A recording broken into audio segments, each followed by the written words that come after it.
The hand extended across polished mahogany should have been the beginning of something extraordinary. Instead, it hung in the air like an accusation. Naledi Okonkwo stood in the center of the auction house on Belmont Square, her palm open in professional greeting, her face composed in the kind of smile that comes from 15 years of navigating rooms where she wasn't supposed to belong. Across from her, Margot Blackwell, director of the Heritage Foundation, looked at that outstretched hand the way someone might look at a stain on expensive fabric. Then she laughed. It was a delicate sound, crystalline and cutting, designed to slice without seeming violent. "Oh, darling," Margot said, her voice carrying perfectly through the vaulted space. "We don't do that here. Let's not pretend this is a partnership of peers." 200 faces turned toward the moment.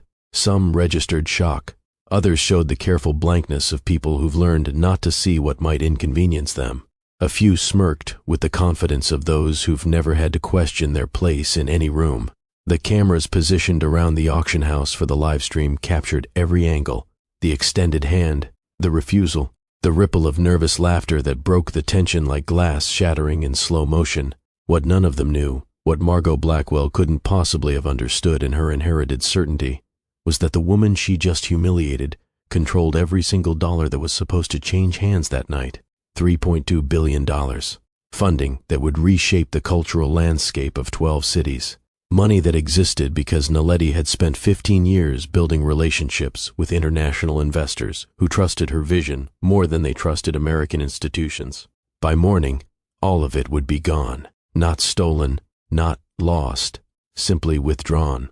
Because Naledi Okonkwo had learned something that Margot never needed to know. Sometimes the most powerful thing you can do is stop offering your hand to people who refuse to shake it. Have you ever been in a room where someone tried to make you small? Where the humiliation was wrapped in politeness, delivered with a smile, performed for an audience that chose complicity over courage? Have you ever had to decide in a single moment whether your dignity was worth more than everything you'd worked for? This is the story of a woman who made that choice, and the empire that collapsed because one person finally said enough. Stay with me until the end of this story, because what happens next is about more than business or money or revenge. It's about the exact moment when power stops performing and starts acting. And if you've ever been underestimated, ever been dismissed, ever been told you don't belong, hit that like button right now, because you're about to see what happens when someone who actually holds the cards decides to walk away from the table. Naledi Okonkwo hadn't been born into boardrooms or auction houses. She'd been born in a 2-bedroom apartment in South Memphis, where the walls were thin enough to hear conversations through 3 layers of brick and determination. Her mother cleaned offices in buildings her father helped construct, and on weekends he'd take young Naledi to construction sites and teach her to read blueprints the way other fathers taught their daughters to read storybooks. "Look here," he'd say, tracing his calloused finger along blue lines on white paper. "This is where the weight gets distributed. This is the foundation. Everything else is decoration. But the foundation, that's where the truth lives." She'd stood on those sites in an oversized hard hat, watching steel beams rise against Tennessee sky, and understood that buildings were just mathematics made visible, dreams given structure, communities offered shelter. She put herself through architecture school, working 3 jobs, overnight security at a hospital where she'd study blueprints between rounds, weekend shifts at a drafting firm where she'd volunteer for the projects nobody wanted, the low-income housing and community centers that wouldn't win awards but might change lives, summer internships at firms that hired her for diversity optics and were perpetually surprised when she outperformed their legacy admits. She graduated with honors and no connections, which in architecture meant she graduated with one hand tied behind her back in an industry that ran on old money and older relationships. So she started her own firm in a converted garage with borrowed equipment and a vision that most people called naive. Okonkwo Design. The name felt presumptuous at first, her name on a shingle like she'd already arrived when she was barely beginning. But her father told her something she never forgot. You put your name on your work, so you remember that your reputation is built one project at a time. Make it mean something. She made it mean something. 15 years of something. Community centers in neighborhoods that banks had redlined into irrelevance. Affordable housing that didn't look like apology architecture, but actual homes with dignity built into every design choice. A learning center in Lagos that became a model for educational infrastructure across West Africa. a memorial garden in Johannesburg that turned trauma into contemplative space, a community hub in Sao Paulo that brought together populations that had been deliberately separated by decades of planned segregation. Her buildings didn't just house people. They made arguments about whose lives mattered, whose communities deserved beauty, whose children should have spaces designed for their flourishing rather than their containment. The residency project was supposed to be the culmination of everything she'd learned. $3.2 billion, 12 cities across the United States, affordable artist residencies, community performance spaces, galleries designed to showcase local talent rather than import coastal prestige, educational programs that would train the next generation of architects and artists from neighborhoods that had been systematically excluded from cultural institutions.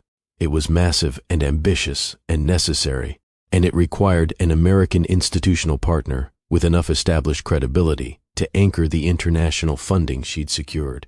The Heritage Foundation had seemed perfect on paper. 200 years of cultural preservation, museums and galleries across the country, a reputation for supporting the arts that looked impressive until you examined exactly which arts and which artists had historically received that support. But Naledi believed in transformation. She believed institutions could evolve if given the right partnership and the right project. She believed that her track record and the scope of the residency project would speak louder than whatever assumptions might exist in those marble halls. She'd spent 6 months negotiating the partnership agreement. Her lawyers had been meticulous. Every clause, every contingency, every protection built into the contract, like rebar in concrete. Clause 12 had been her lawyer's particular insistence.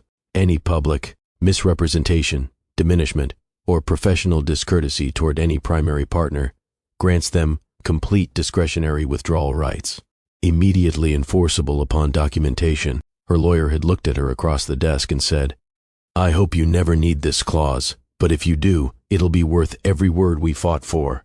Naledi had signed it, thinking it was insurance she'd never use. The morning of the auction house presentation, she'd woken at 5:30 in her hotel room overlooking the city. She'd run 6 miles through streets, still dark enough for streetlights. She'd reviewed her notes one final time.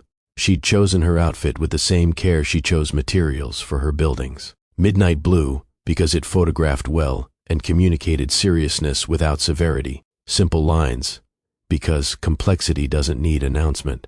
She'd looked at herself in the mirror and reminded herself of something her mother used to say.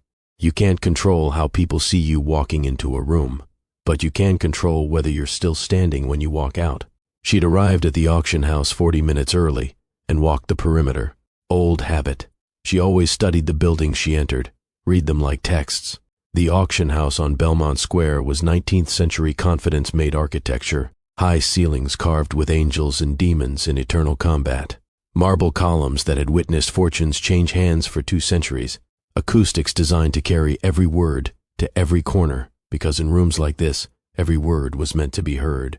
The windows were positioned to capture natural light at specific times of day, making the space feel divine during morning events and intimate during evening gatherings. Someone had understood drama when they designed this place. Someone had built theater into the architecture itself.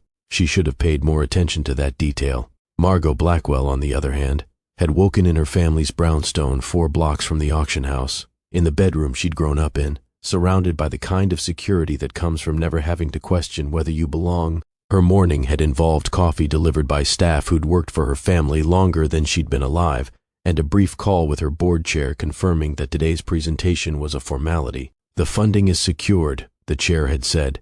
We're just making it official. Margot had agreed, already thinking about the press coverage, the accolades, the way this project would cement her reputation as someone who'd brought the Heritage Foundation into modern relevance while maintaining its standards of excellence. Standards was a word Margot used frequently. It was a useful word. It sounded principled. It could mean anything and nothing, could be wielded to include or exclude depending on who was being measured against which particular standard at which particular moment. She'd chosen cream silk for the presentation, a color that required confidence because it showed everything, trusted nothing to hide imperfection. She wore her grandmother's pearls and her mother's smile, the one that had been perfected across 3 generations of women who'd learned to exercise power without ever appearing to strain for it. She arrived at the auction house 30 minutes before the event, just late enough to make an entrance, just early enough to claim the space as hers. She greeted the board members already assembled with the easy warmth of someone moving through her natural habitat. She positioned herself at the front of the room, where the light from the western windows would backlight her perfectly for the cameras. She'd learned that trick from her mother. Always know where the light is and make sure you're in it. The room filled gradually.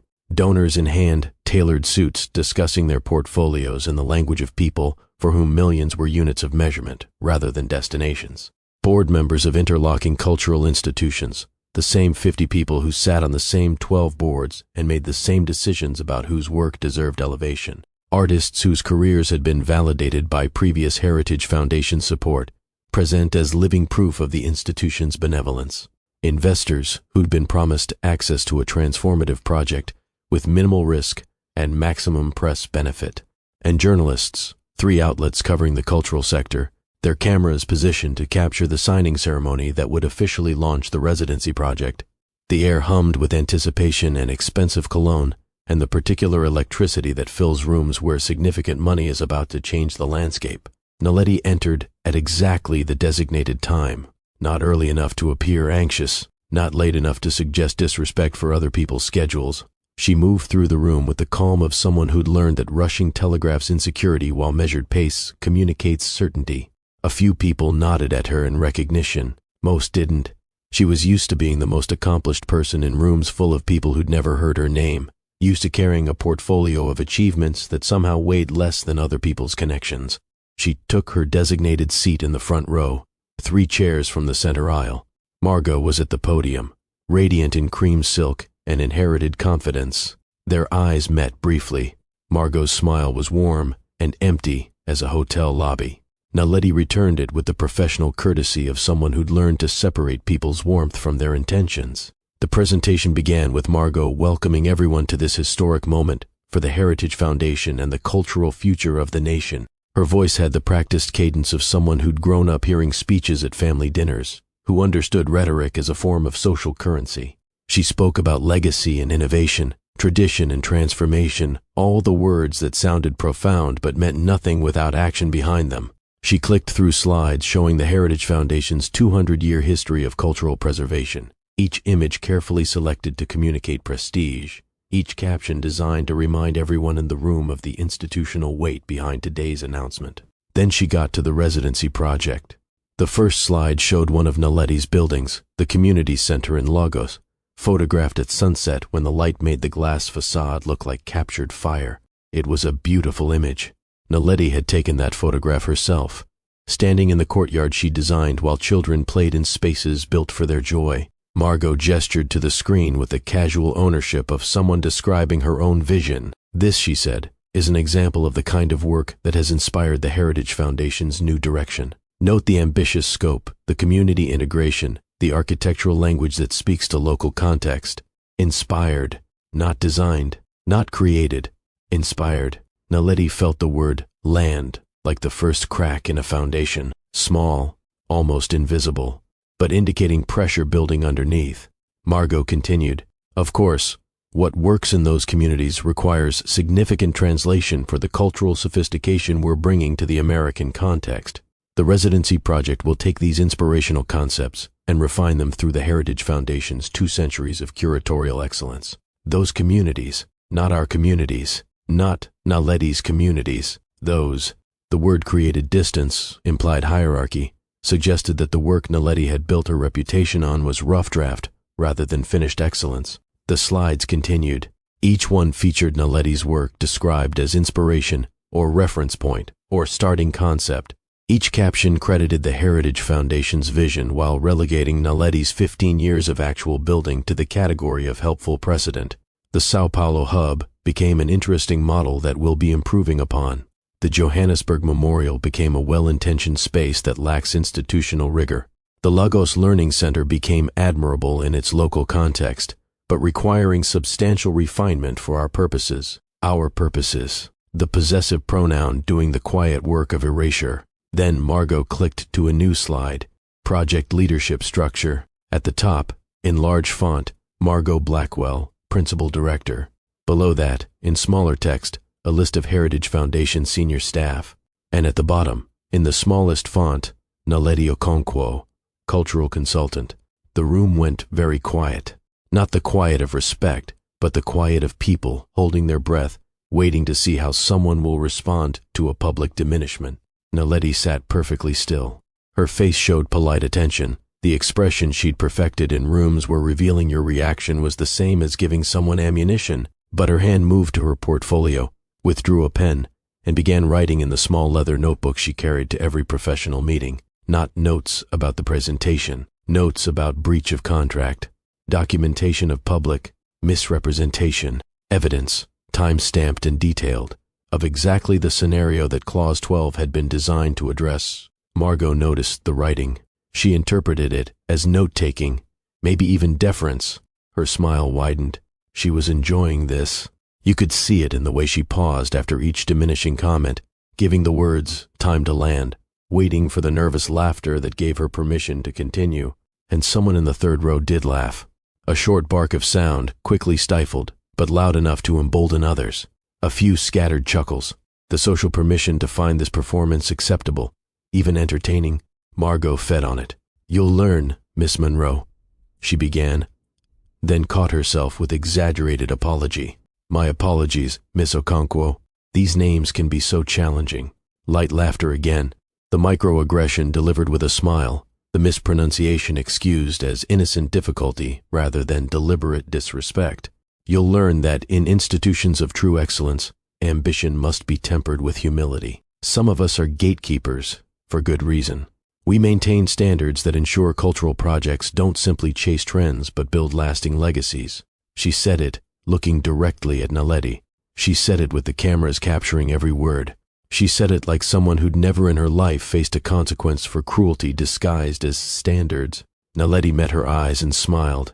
It was a small expression, private, the kind of smile that could mean anything.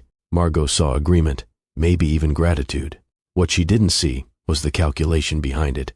She didn't see Naledi finishing a sentence in her notebook that read, "Public diminishment of professional standing, documented breach of partnership agreement clause 12, grounds for immediate withdrawal fully established." The presentation continued for another 20 minutes. Margot outlined the timeline, the budget allocation heavily weighted toward Heritage Foundation administrative costs, the decision-making structure that gave Naledi advisory capacity with no actual authority. She spoke about community engagement as if communities were audiences rather than collaborators, talked about accessibility as if it were a generous concession rather than foundational principle. Every slide, every comment, every structural choice revealed the truth underneath the partnership language. The Heritage Foundation intended to use Naledi's vision, her international relationships, her 15 years of credibility, and give her nothing but a title that sounded impressive to people who didn't understand how institutional hierarchies actually worked. Cultural consultant, a position designed to look like inclusion while functioning as containment. Present her at press events when diversity optics were needed. Exclude her from actual decisions when those decisions required power sharing rather than performance. Naledi documented every word. At 3:15, Margot announced a brief refreshment interval before the signing ceremony. Staff rolled in carts with champagne and small perfect pastries arranged on silver trays. The room's energy shifted from formal presentation to social networking. Clusters formed immediately, donors gravitating toward Margot to congratulate her on her vision, board members discussing the press coverage this would generate, artists angling for proximity to institutional power. The normal ecosystem of a cultural event, where access and influence flowed through established channels that looked accidental but were carefully maintained. Naledi stood and walked toward the hallway, not rushed, not fleeing, simply moving with purpose.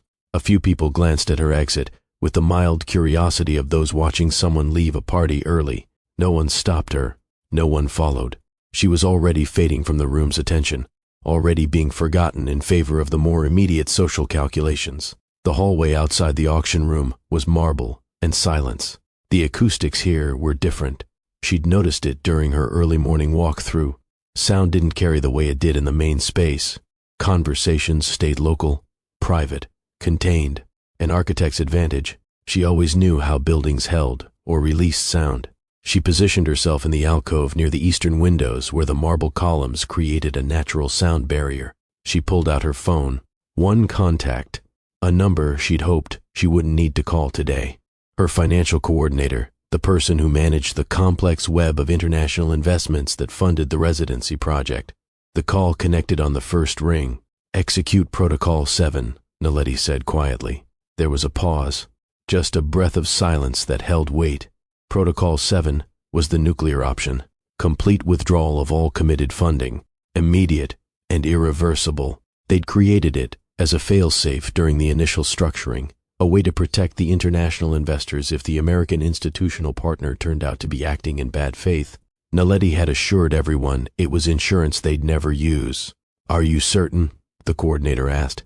"This is $3.2 billion. Naledi, 15 cities, years of relationship building. Once we execute, there's no reversal." "I'm certain," Naledi said. "The partnership agreement has been violated in every way that matters. Clause 12 gives us clear grounds. And more than that," she paused, choosing her words carefully, "I will not allow this project to succeed under conditions that treat me and the communities we're supposed to serve as props for institutional prestige. If we can't build it with dignity, we won't build it at all." Another pause. Then, "Understood. Protocol 7.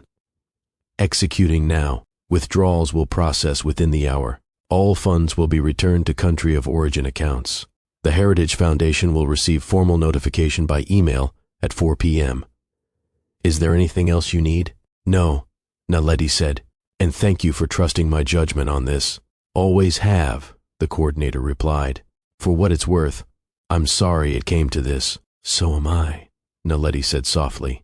She ended the call and stood for a moment in the alcove, looking out the eastern windows at the city beyond. Somewhere out there were the neighborhoods that would have benefited from the residency project, the young artists who would have had studio space and mentorship, the communities that would have had performance venues and galleries treating their culture as worthy of institutional investment. She was about to take that possibility away from them, not because she wanted to, but because she understood something fundamental.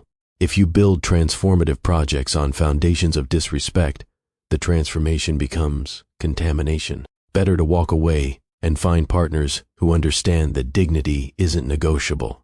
She took a breath, held it, released it slowly. Then she walked back into the auction room. The scene hadn't changed much. Margot still held court at the center of the largest cluster, her cream silk catching light, her laughter musical and frequent. Board members still networked with the calculated casualness of people doing business while pretending to socialize. The champagne still flowed. The energy still hummed with anticipation of the signing ceremony that would make this partnership official. Naledi returned to her seat. No one noticed her re-entry, except one person. A young woman, maybe late 20s, standing at the edge of the room with a press credential hanging from a lanyard. She'd been watching Naledi all afternoon with the particular attention of someone who recognized a story underneath the official narrative. Their eyes met briefly. The journalist nodded, almost imperceptibly, a gesture that communicated, "I see you." Naledi nodded back, then settled into her chair and waited. At 3:45, Margot called the room back to order. Everyone took their seats with the satisfied relaxation of people who'd successfully navigated the social portion of the event. Margot positioned herself back at the podium, flanked now by her board chair and legal counsel. On the table before her sat 2 leather folders containing the partnership agreements. Identical documents, one for the Heritage Foundation, one for Naledi. "Before we proceed with the signing," Margot said, her voice warm with performance, "I want to take a moment to acknowledge what this partnership represents." She gestured toward Naledi with the kind of theatrical generosity that costs nothing and signals everything. "Miss Okonkwo brings to this project a perspective that the Heritage Foundation values deeply. Her work in international communities has been," she paused as if searching for the right word, "educational for all of us. We're delighted to include her voice as we shape the future of American cultural institutions. Include her voice, not partner with her vision, not collaborate with her expertise. Include her voice." The language of tokenism dressed up as partnership. A few people applauded politely. Naledi remained still, her face composed in professional neutrality. Inside, she was counting minutes. 15 more until the withdrawal notification hit Margot's inbox. 15 minutes until this performance ended, and reality began. Margot continued, "Now, I believe it's customary at moments like this to begin with a handshake between partners, a physical gesture of the trust and mutual respect that will guide our collaboration." She stepped down from the podium and approached Naledi's seat, hand extended, smile wide and empty as a billboard. Naledi stood slowly.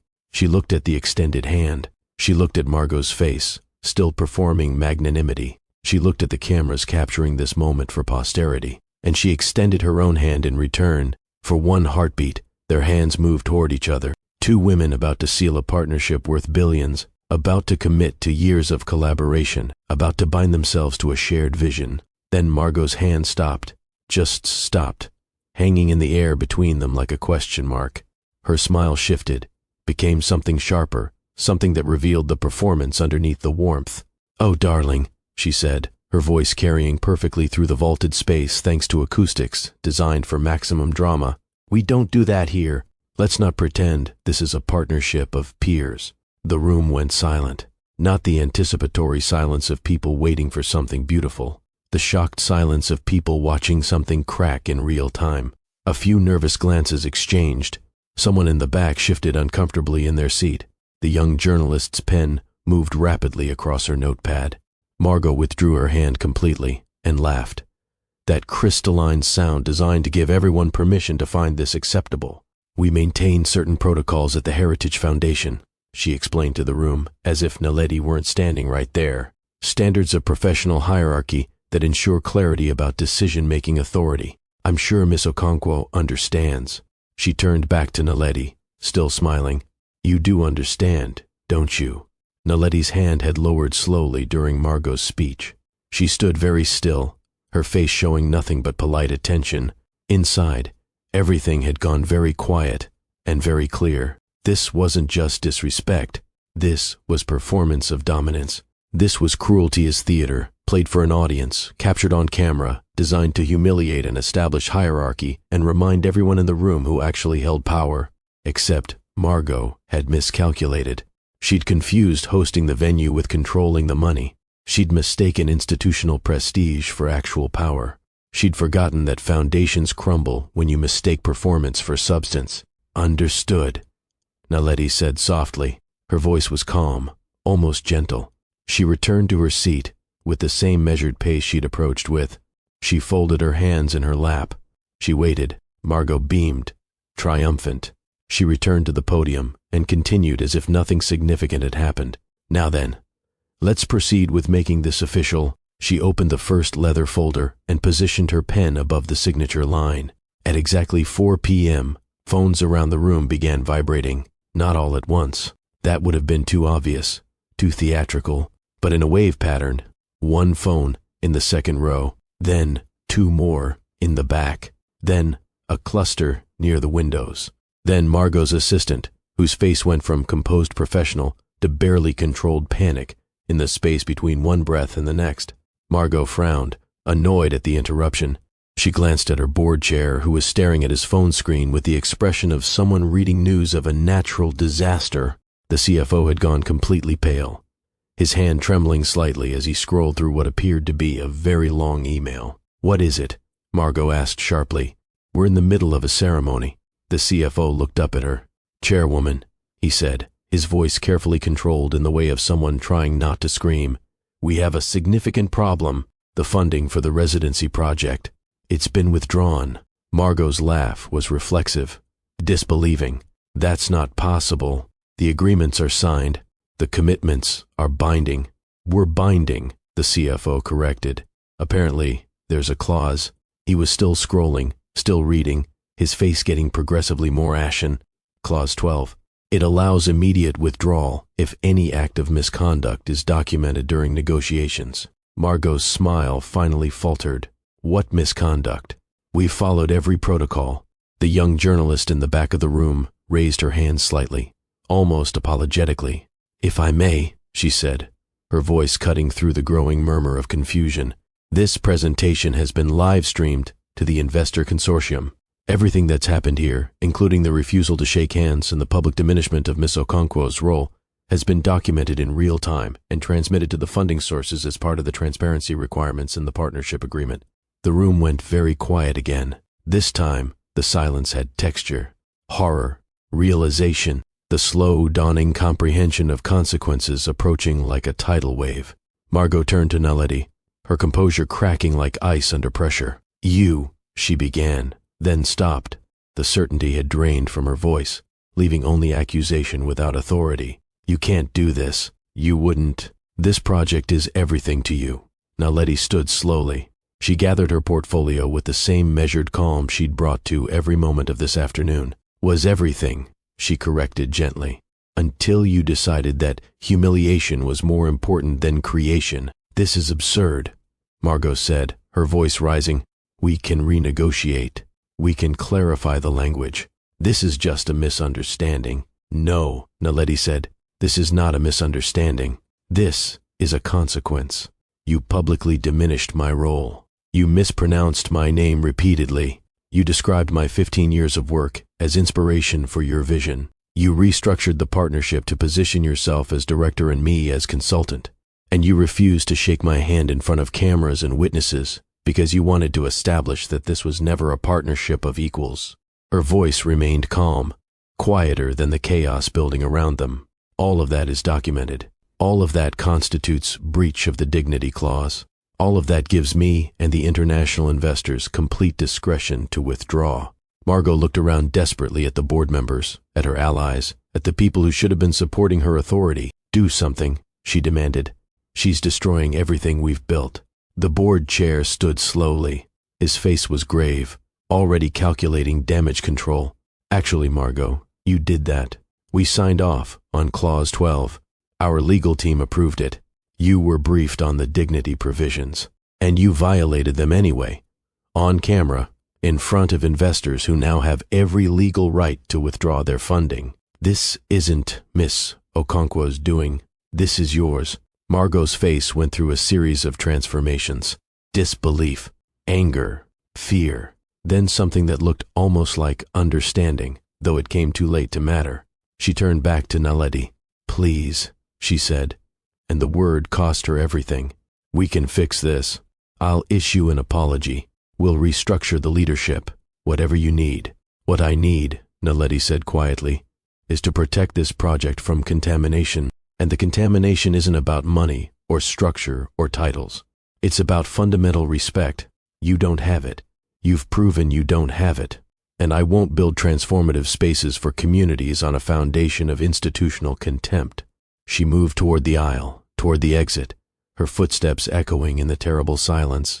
"If we can't build it with dignity, we won't build it at all." She reached the doorway and paused. One last look back at the auction room that had been designed for drama, at Margot frozen at the podium, at the board members already pulling away like water receding before a wave, at the cameras still capturing everything. "In the future," Naledi said, her voice carrying one final time through the perfect acoustics, "remember that partnerships end when respect does. And power isn't about who hosts the event. It's about who controls the foundation." Then she walked out. The hallway was cool and quiet. Her footsteps on marble sounded like a countdown. Behind her, she could hear the auction room erupting into chaos. Voices rising, accusations flying, the sound of an empire beginning its collapse. She didn't look back. By midnight, the story had escaped containment. The handshake collapse was trending on 3 platforms. Video clips of Margot's refusal spread through networks with the velocity of scandals that confirm what people already suspected about institutional power and who it protects. The footage of Naledi's extended hand, the pause, Margot's laugh, the room's complicit silence. It played on loop on financial news channels and cultural podcasts and in group chats where people shared their own stories of professional humiliation. The financial press picked it up by dawn. Heritage Foundation loses $3.2 billion cultural project. International investors withdraw after dignity clause violation. Architect walks away from largest deal of career rather than accept disrespect. The headlines proliferated, each one framing the story slightly differently but arriving at the same conclusion. Someone had finally valued their dignity more than dollars, and the institution that had assumed money would override principle was now facing collapse.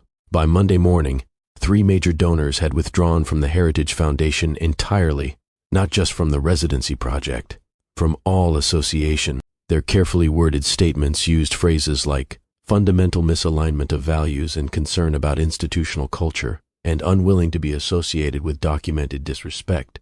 The donors weren't making moral stands.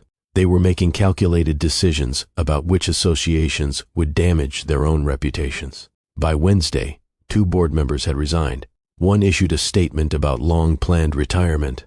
The other was more direct, citing deep concern about leadership decisions that prioritize hierarchy over partnership.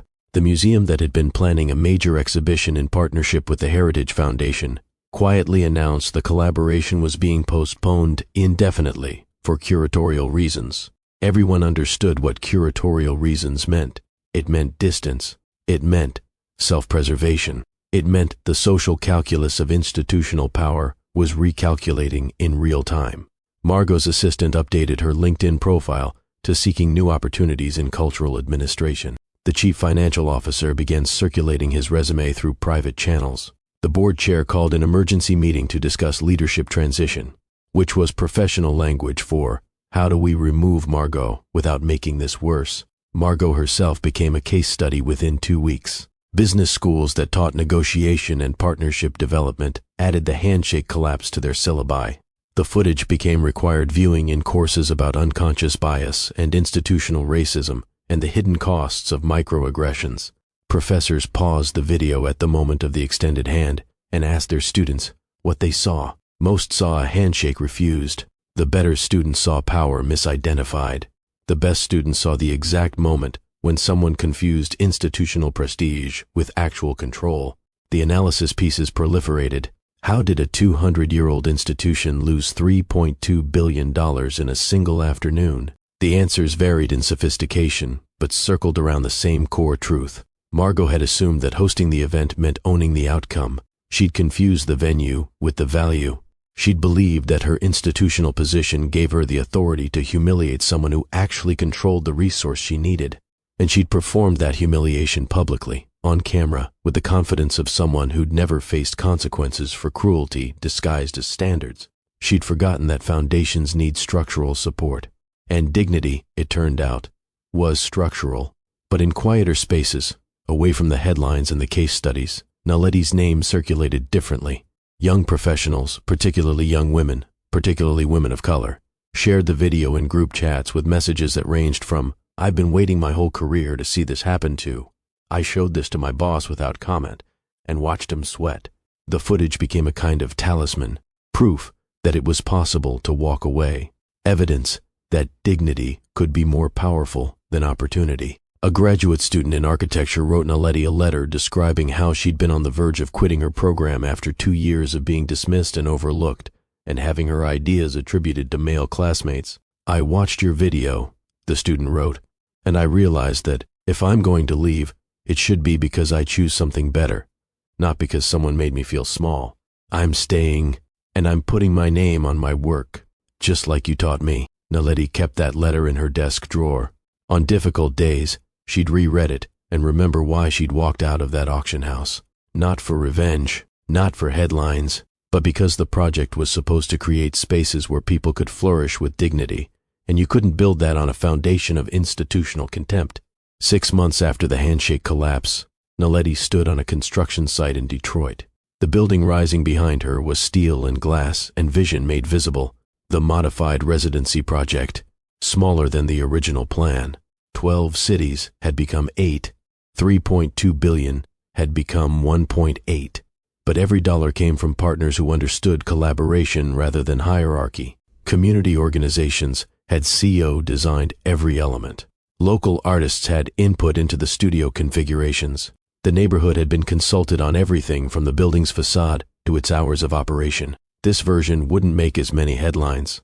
It wouldn't have the institutional prestige of the Heritage Foundation partnership.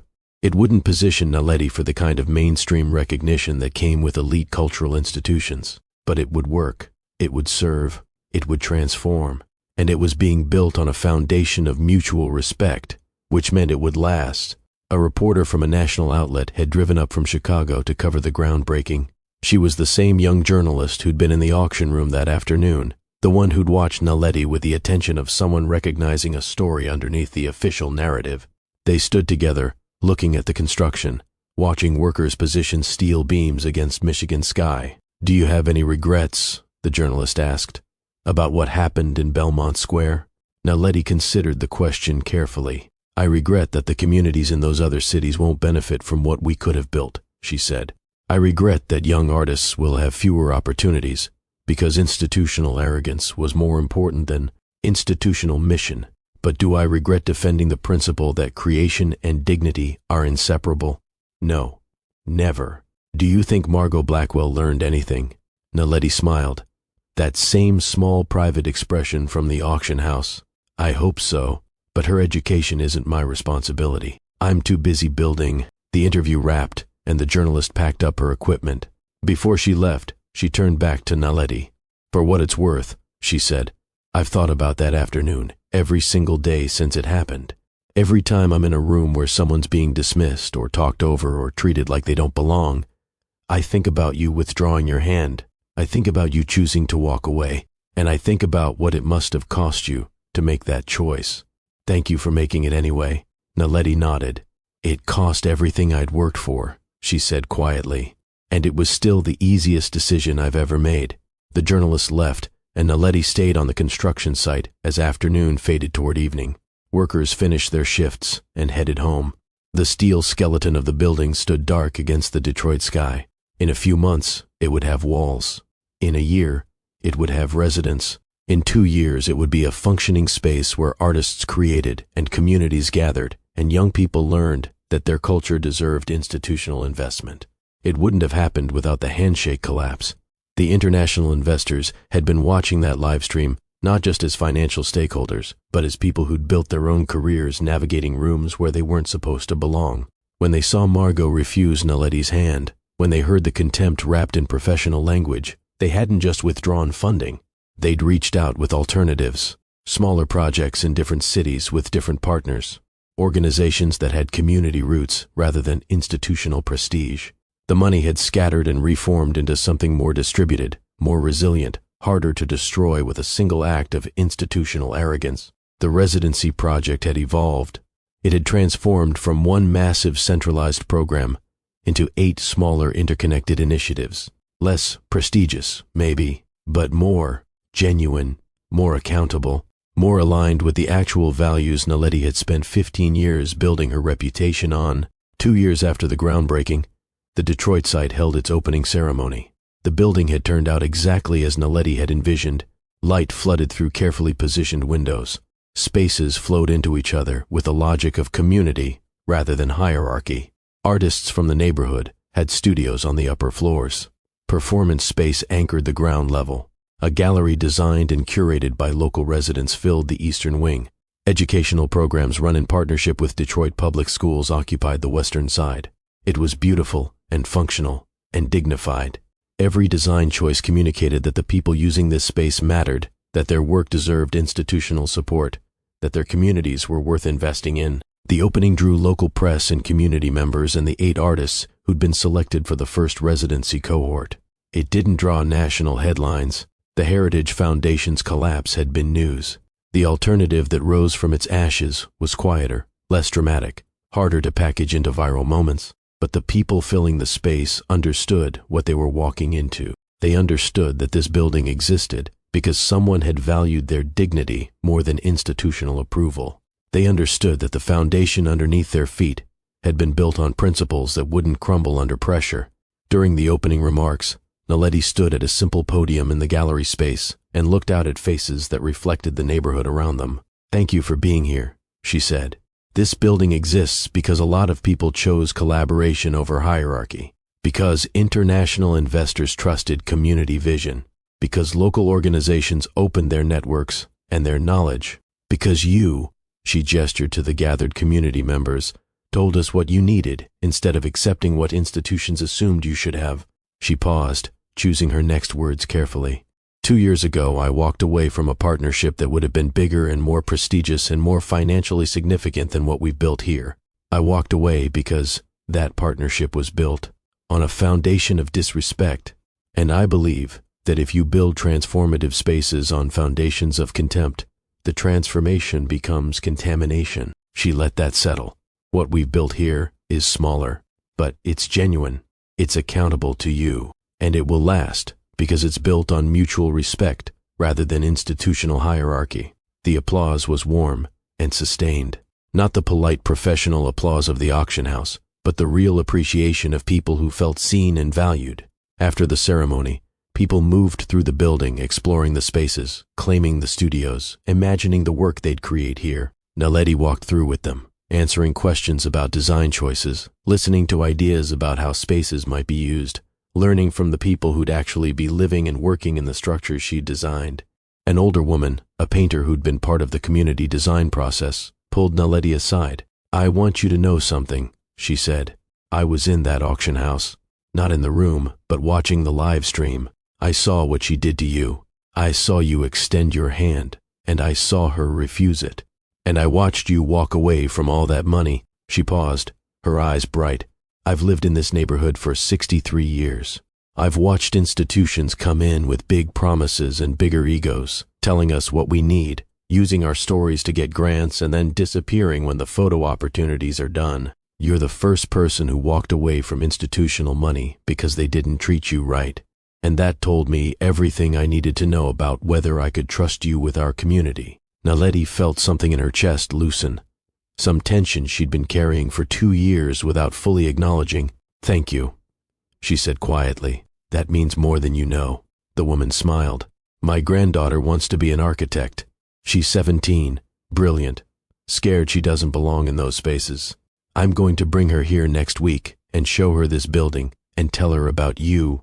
I'm going to tell her that power isn't about who has the biggest institution or the most prestigious name. Power is about knowing your worth and building from there." That evening, after everyone had left and the building stood quiet in the Detroit night, Naledi walked through the empty spaces one more time. Her footsteps echoed differently here than they had in the auction house. Those marble halls had been designed to make sound carry, to amplify every word for maximum drama. This building was designed to absorb and reflect sound in ways that made conversation feel intimate rather than performative. Different foundations, different purposes, different outcomes. She thought about Margot, wondered briefly where she'd landed after the Heritage Foundation Board had accepted her resignation. The last Naledi had heard, Margot was consulting for a private equity firm doing cultural acquisitions, a position that required no actual relationship with communities or artists, just financial analysis disguised as curatorial expertise. A perfect fit for someone who'd always confused institutional prestige with genuine value. But Margot's trajectory wasn't Naledi's concern. She'd made peace with the handshake collapse not as revenge, but as boundary. A line drawn, a statement made. This is what I will not accept, even if refusing it costs me everything. And it had cost everything. The original residency project would have made Naledi's name in mainstream architecture circles. It would have led to museum commissions and university positions, and the kind of institutional validation that opened doors for the next generation. Walking away from it had meant walking away from that trajectory, from that version of success, from the path that institutional power had seemed to offer. But in exchange, she'd built something else. 8 smaller projects across 8 cities, each one accountable to local communities rather than distant institutions. A network of partners who trusted her because she'd proven that her principles weren't negotiable. A reputation built not on prestige, but on integrity. Not on institutional approval, but on community impact. She'd built her name into a different kind of currency. When young architects from marginalized backgrounds reached out asking for mentorship, they didn't come to her because she had connections to elite institutions. They came because she'd proven it was possible to build a career outside those structures, to create transformative work, without compromising dignity, to value yourself as much as you valued the communities you served. The handshake collapse had entered cultural lexicon as shorthand for institutional reckoning. But for Naledi, it was simpler than that. It was the afternoon she'd stopped extending her hand to people who had no intention of shaking it. The afternoon she'd realized that some partnerships cost more than their worth. The afternoon she'd chosen dignity over dollars and discovered that dignity, properly valued, becomes its own foundation. Years later, architecture students would study the Detroit building and the 7 others like it scattered across the country. They'd analyze the design choices, the community integration, the ways Naledi had created spaces that served rather than dominated. The better students would read about the residency project's origin story, about the $3.2 billion deal that collapsed in an afternoon. They'd watch the footage of the extended hand, the refusal, the walk away. And the best students would understand that the buildings they were studying existed because of that refusal, not in spite of it. That sometimes the most important architectural decision isn't what you build, but what you refuse to build on. That foundations matter more than facades. That dignity, once properly valued, becomes the structure that supports everything else. If this story moved you, if it made you think about a time you had to choose between opportunity and integrity, prove it. Hit that like button right now. Share this with someone who's facing their own Margot, someone who needs to see that walking away is sometimes the most powerful move you can make. Comment below and tell me where you're watching from and whether you've ever had to make this choice. Have you ever extended your hand to someone who refused to shake it? Have you ever walked away from money or prestige or opportunity because the cost to your dignity was too high? I want to hear your stories. And subscribe to this channel. Turn on notifications, because we're building a community here of people who understand that respect isn't optional, that dignity isn't negotiable, that sometimes the greatest power move is simply refusing to participate in your own diminishment. More stories coming about people who valued themselves exactly as much as they valued others and changed the world by refusing to compromise that equation. Stories about moments when someone finally said enough and meant it. Stories that prove that power doesn't always announce itself with noise and performance. Sometimes it just stops extending its hand and builds something better elsewhere. Because Naledi Okonkwo understood something that took Margot Blackwell's empire to teach her. True power doesn't require audience validation. It doesn't need witnesses or applause or institutional approval. True power is structural. It's built one principled decision at a time, one boundary defended, one compromise refused, one hand withdrawn from people who never intended to shake it. And sometimes, when you stop offering your hand to those who don't deserve it, you free yourself to build with people who do, to create spaces that actually transform, to design foundations that actually hold, to prove that dignity, properly valued, is worth more than all the institutional prestige in the world. That's the real lesson of the handshake collapse. Not revenge, not destruction, but the revolutionary act of valuing yourself enough to walk away from anything that requires you to be smaller than you are, and discovering that on the other side of that walk, there's room to build something genuine and lasting and true. Subscribe now, join this community, and never forget that your dignity is the foundation everything else gets built on. Protect it like your life depends on it, because in every way that matters, it does.